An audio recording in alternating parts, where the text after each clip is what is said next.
苹果经常会在秋季发布新的 Mac， 不过现在已经到了10月的第2周。按照以往历史来看呢，如果苹果计划在圣诞假期前推出 Mac 的话呢，这个月还是非常有可能的。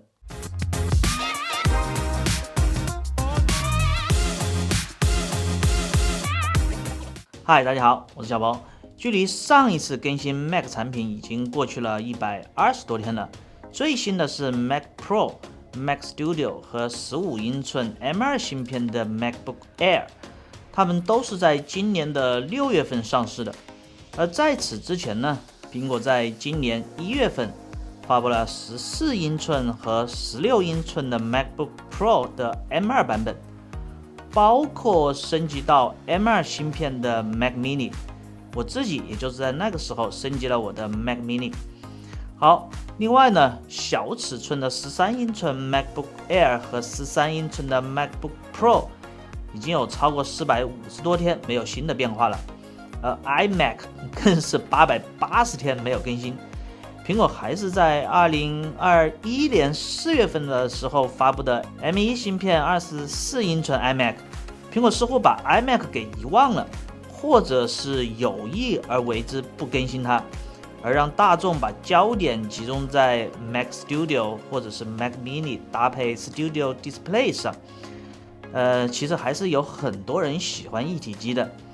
但至少不会再是24英寸了。更大尺寸27或者是32英寸是他们想要获得的一个升级。虽然这几款 Mac 都很久没更新，但这并不意味着苹果会优先去更新它们，而不是其他的 Mac。 让我们回头看看过去这10年间苹果经常会举办10月活动，推出新的 Mac 和新的 iPad。 虽然去年没有举办活动，但13、14、16、18和2021都有。来自彭博社的 Mark Gurman 最近也指出，他预计苹果不会举办10月活动，因为确实没有足够多的产品去支撑它。但这也并不意味着我们今年不会再看到苹果的新 Mac 了，因为苹果同样可以选择通过新闻稿的方式发布新款机型，就像今年1月份发布14英寸和16英寸的 MacBook Pro 时做的那样。那么有可能更新哪些呢？正如前面我们提到的 Mac Pro、Mac Studio 和15英寸的 MacBook Air， 它们都是今年6月份才更新的，所以呢，在2024年之前是不可能有新型号去取代它们的。然后我们再看看去年6月份发布的小尺寸13英寸 MacBook Air，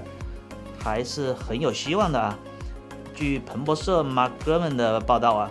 13英寸的 MacBook Air 可能它会是首批升级到苹果 M3 芯片的机型，但目前具体时间还未确定，到底是今年年底或者是2024年初，目前还没有确切的时间。同时呢，他也指出，配备 M3 Pro 和 M3 Max 芯片的14英寸和16英寸 MacBook Pro 也将在最迟2024年年中会推出。Mac Mini 更新到 M3 芯片呢，最早也要等到2024年底才有可能。那么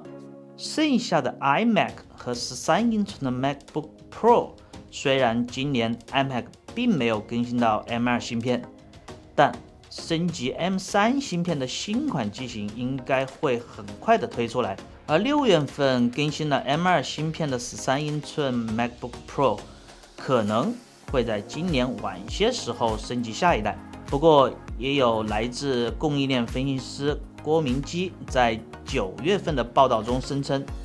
苹果不太可能会在今年内发布任何配备 M3 芯片的 MacBook 机型，但报告中并未包含新的 iMac。 这样总的来看呢，在年底之前，我们仍然可以看到至少有一款配备了新 M3 芯片的 Mac 产品。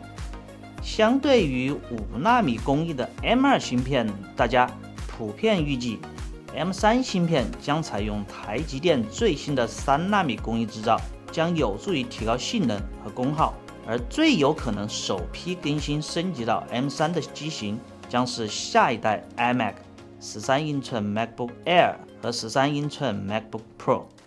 苹果将不会举办特别活动，而采用新闻稿的形式来发布它们。好，我是小鹏，我们下次再见，拜拜。